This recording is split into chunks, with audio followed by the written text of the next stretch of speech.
basicamente o nosso penúltimo dia aqui em Sevilha e na viagem. Acabamos de sair do hotel, comemos um banquete, comemos bastante, graças a Deus.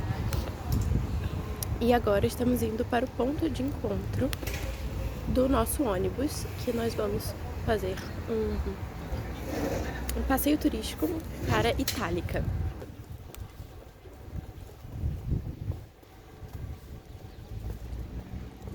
Porque, assim como muitas outras cidades aqui da Espanha, que eu mostrei pra vocês, Sevilha também tem o seu passado romano, né? Inclusive, Itálica, que é essa cidade romana, que foi fundada no século I a.C., foi a primeira a ser fundada fora do que é hoje a Itália. E aqui nasceram dois imperadores romanos, Adriano e Trajano.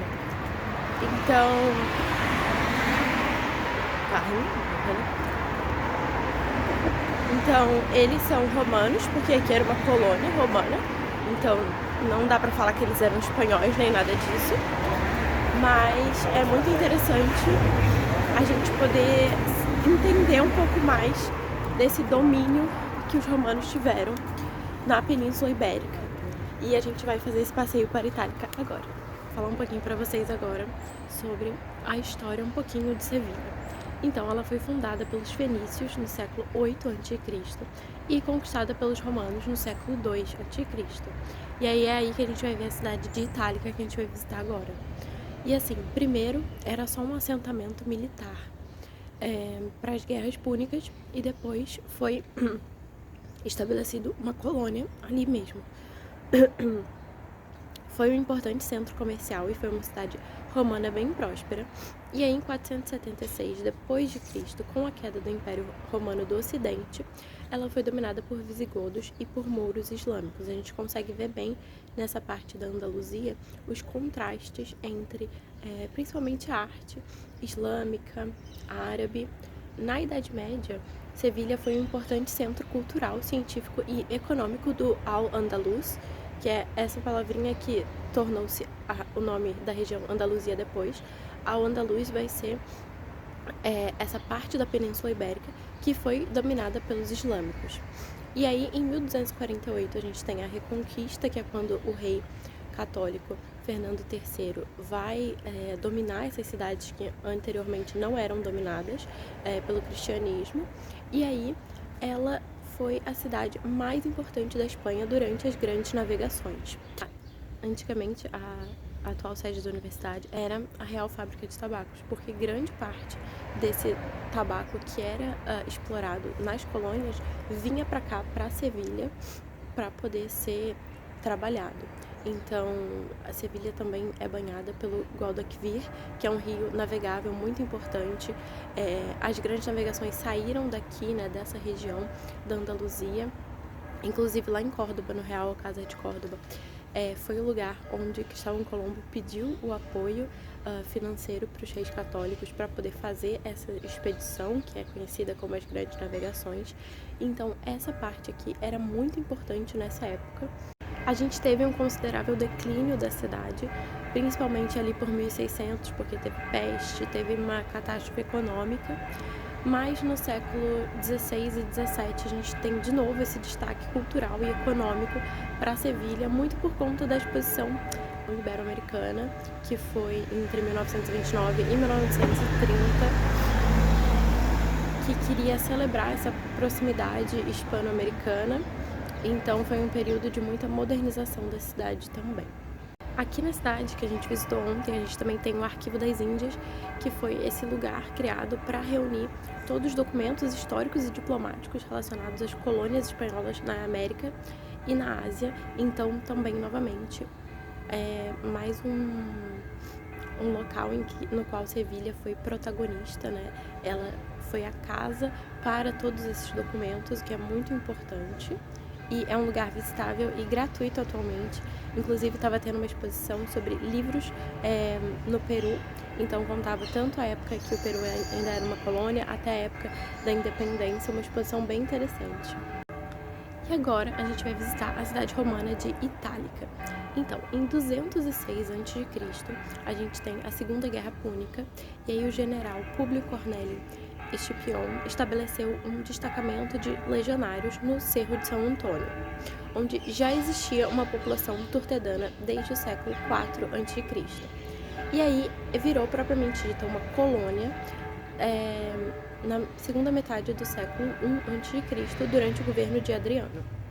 Foi a primeira cidade romana fundada na Hispânia, que era conhecida como Hispânia, e fora do território italiano. Como eu já falei, foi o local de nascimento de Adriano e de Trajano, dois imperadores romanos, e também a origem de muitos senadores. Então era uma cidade que era muito privilegiada por ser o berço, vamos dizer assim, de alguns nomes importantes da política romana. O sítio arqueológico a gente pode ver o anfiteatro, as ruas, casas, prédios públicos, objetos de arte e utensílios, e a gente vai ver tudo isso agora.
agora nós chegamos finalmente no sítio arqueológico de Itálica. E a primeira coisa que a gente encontra é o Marco do Imperador, que é essa peça que vocês estão vendo.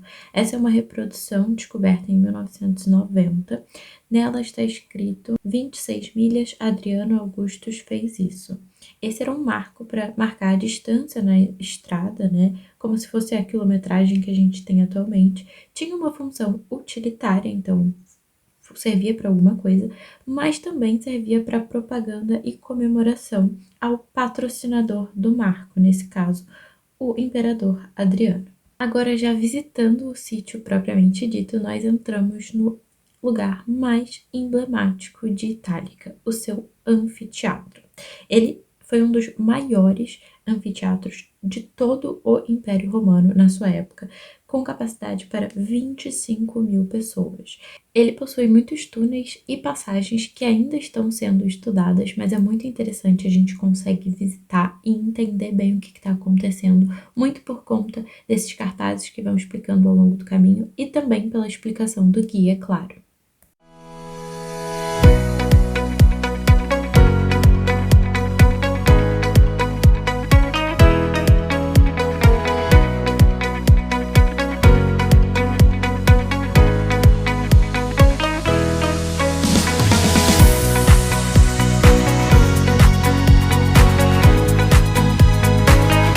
For example, this one we call it the house of the because you are seeing here in the center in color, no? Again with this funny thing of hunting. For example, with this African making poop over the crocodile, no, in the palm tree, you see? Or this one with the bird picking the ass, no? A part of the private part. Again, this funny stuff. Search.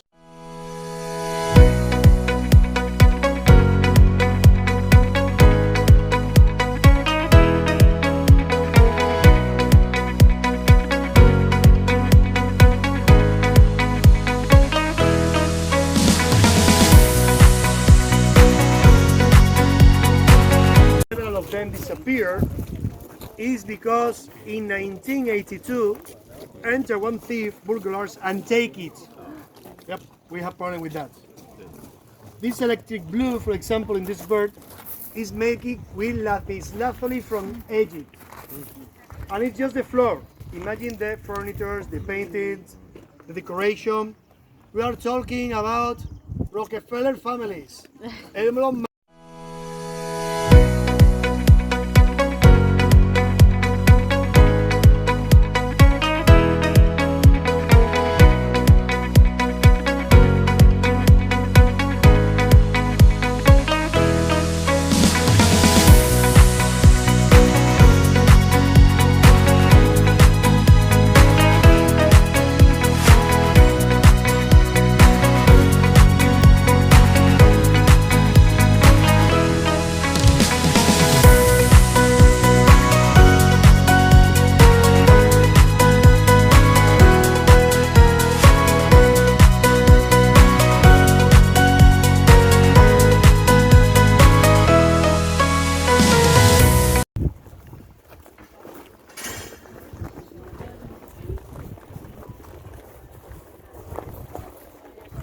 You can see here different stuff and the plastic.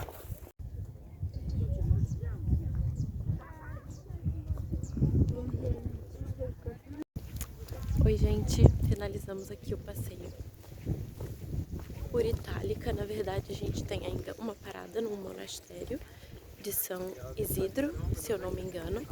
E como esse vai ser o nosso último passeio com um ônibus turístico, com um guiamento turístico, eu vou fazer aqui meu veredito em loco para vocês.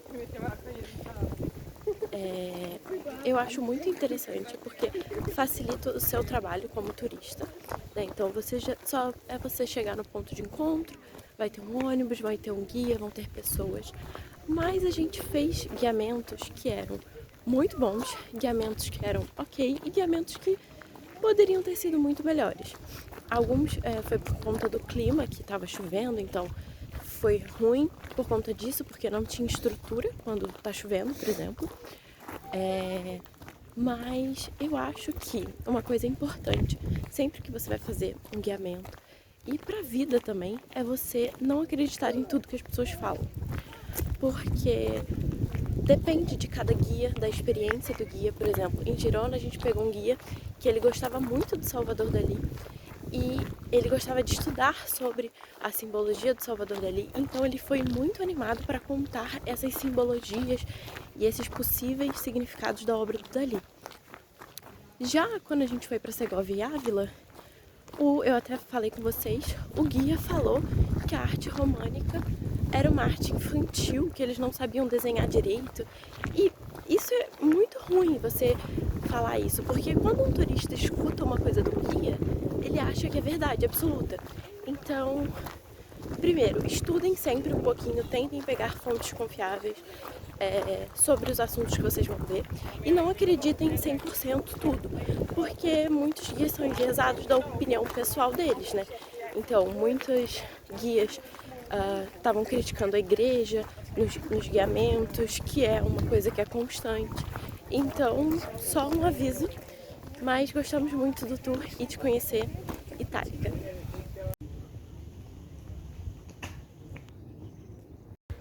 E também Itálica é um sítio arqueológico que ainda não foi 100% escavado. Óbvio que a grande maioria dos sítios não são 100% escavados, mas ele ainda não foi muito estudado. Ele ainda não é um patrimônio mundial da humanidade, da Unesco. Ele está fazendo sua candidatura e isso, quando você é um patrimônio da Unesco, você tem recursos financeiros, o que é muito importante. Aqui também eles acharam uma antiga Itálica e a nova Itálica, então tem duas cidades, é uma escavação mais complexa. Por exemplo, tem 2 decumanos, que são a rua romana, então é mais difícil de ser escavado. Além disso, tem um prédio branco que eu filmei para vocês logo no final assim do sítio, do que a gente pode visitar, que é o cemitério da cidade. E esse cemitério da cidade foi construído na década de 70, 1970, e foi construído em cima do que seria o Fórum Romano. Então, a população não quer retirar esse cemitério. Então, como é um sítio que ainda não é patrimônio da humanidade, é um local que ainda não foi 100% explorado e tem esses problemas territoriais, vamos dizer assim, com a cidade, é um pouco difícil da gente saber o que é cada coisa, né? Muitos cômodos têm seus nomes por conta dos mosaicos, por exemplo, tem uma sala dos pássaros, porque a decoração é de pássaros, mas eles não sabem exatamente o que era esse lugar. Tem um local que tem termas que são os banhos e outras coisas que poderia ser um hotel. Então ainda tem muitas hipóteses e teorias aqui em Itálica, mas é um lugar super legal para a gente conhecer um pouquinho até onde estendeu-se o território romano. E junto desse passeio que a gente fez com o Get Your Guide, que eu vou deixar o link do passeio exato na descrição, a gente também tem a visita ao Monastério de São Isidoro del Campo. Esse foi um monastério fundado em 1301. E por que a gente está visitando ele junto com Itálica? Então, toda a região em volta do monastério, até Itálica, até chegar ao rio Guadalquivir, que também é conhecida como a região do povo de Santi Ponce, era propriedade desse monastério de São Isidoro del Campo. Então, eles, de alguma forma, têm relação. E até lá dentro do monastério, a gente tem algumas peças de escavação arqueológica, inclusive. Como eu falei anteriormente, esse monastério foi fundado em 1301. Inicialmente, ele foi comandado por monges cistercienses, mas ao longo dos séculos, esse comando do monastério ficou variando entre diferentes ordens religiosas. Por todas essas mudanças, a arquitetura do monastério é bem eclética e diferenciada, e um dos pontos altos são as obras de Juan Martínez Montañés, que, segundo o nosso guia, é o Michelangelo da Espanha. Então, ele tem diversas esculturas, tem um grande retábulo que foi feito por ele, tem diversas imagens de santos. Outras duas curiosidades sobre o monastério de São Isidoro del Campo é que ele foi o primeiro monumento declarado de Sevilha, né? Ele foi declarado monumento em 1872. E agora, mais um pouco caminhando para trás na história, em 1569, no monastério foi realizada a primeira tradução da Bíblia para o castelhano. Ela é conhecida como Bíblia del Osso, por conta de uma ilustração que tem na capa dela, bem esse nome, e ela foi realizada pelo monge Casiodoro de Reina. E outra curiosidade interessante sobre essa Bíblia é que ela foi proibida durante a época da Inquisição.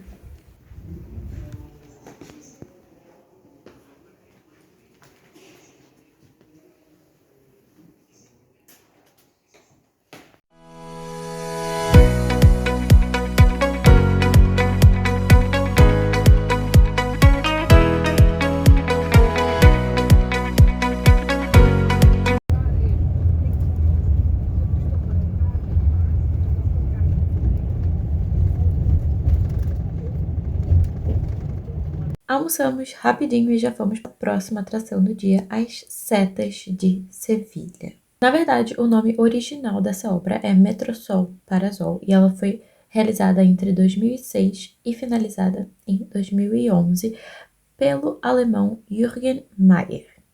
E para contar um pouco da história desse lugar que a gente está visitando agora, eu vou ter que voltar no tempo. Agora nós estamos na Praça de la Encarnación. Essa área da Praça de la Encarnación é também um marco zero da cidade de Sevilha, então é um espaço super importante para a história da cidade. Desde 1591 existia um convento nessa região da praça e em 1810 houve a invasão francesa a esse território, o que já começou a complicar um pouco as coisas. E aí, em 1842, esse espaço do convento medieval passa a ser um mercado atacadista, que vai funcionar até o ano de 1973. Em 1973, devido a problemas estruturais, esse mercado é demolido e começa uma grande deteriorização desse espaço. E aí, também, durante a década de 1990, a prefeitura começa a querer mudar um pouco esse local e dar uma ajudada para o local continuar sendo utilizado pela população, e ela encontra vestígios arqueológicos tanto da ocupação romana quanto da ocupação muçulmana nesse local. E aí, em 2003, abre um concurso para poder ver como é que vai organizar esse espaço, tanto os vestígios arqueológicos para serem visitados ao público, quanto o que vai fazer com esse espaço da praça, que foi um espaço historicamente muito importante para a cidade, então eles queriam fazer algo importante nesse lugar. Então, em 2005, realiza-se o concurso internacional para reestruturar o espaço e manter os vestígios arqueológicos, e o projeto vencedor foi o Metrosol Parasol. Parasol significa guarda-sol em espanhol, então são 6 guarda-sóis gigantes e embaixo deles, no subsolo, nós temos um antiquário, que é esse espaço para os vestígios arqueológicos. É uma obra realizada com madeira finlandesa e cimento e é a maior estrutura de madeira do mundo. Tem a experiência de ver um mirante maravilhoso com uma vista lindíssima da cidade e também uma experiência audiovisual. E se você se lembra bem, quando eu anunciei qual era esse lugar que a gente ia visitar, eu falei Setas de Sevilha. E por que setas? Setas significa cogumelo em espanhol. E por ter essa aparência de cogumelo, essa obra de arte, esse monumento arquitetônico, a população começou a chamar de setas, então começou a chamar de cogumelo. E aí, as Setas de Sevilha foram oficialmente rebatizadas em 2012.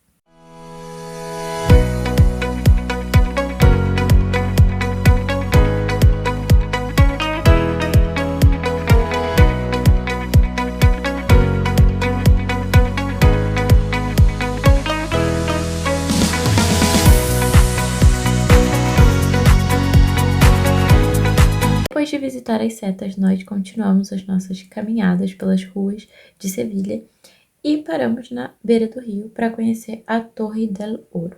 É uma torre defensiva de origem árabe do século XIII. Esse nome, Torre do Ouro, pode ser por dois motivos. Por ela ter sido totalmente decorada de ouro em seu exterior no passado, ou porque era uma torre de armazenamento de riquezas. Então, armazenamento de ouro, Torre do Ouro.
À beira do rio Guadalquivir, a gente também viu o Museu Naval e a réplica da nau Vitória, que é uma das 5 naus espanholas chamadas de Armada de la Especiaria, que partiu em direção às Índias com Fernando de Magalhães. A gente também consegue ver na outra margem do rio o bairro de Triana, que eu falei no vlog passado, que é um bairro que é especializado em cerâmicas.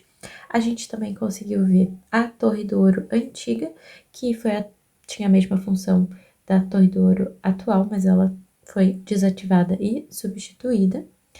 Depois disso, nós fomos assistir uma missa na Catedral de Sevilha.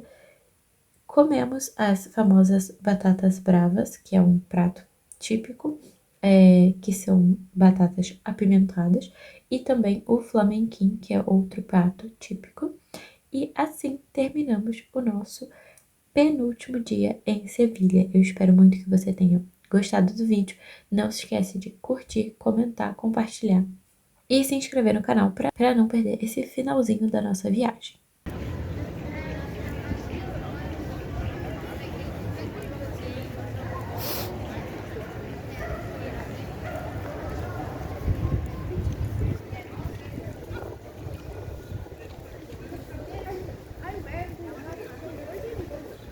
A mini Giralda.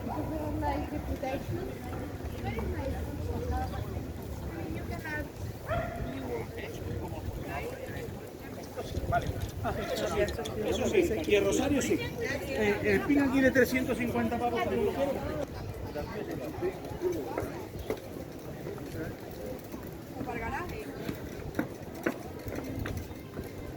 É aquela imagem ali da Virgem.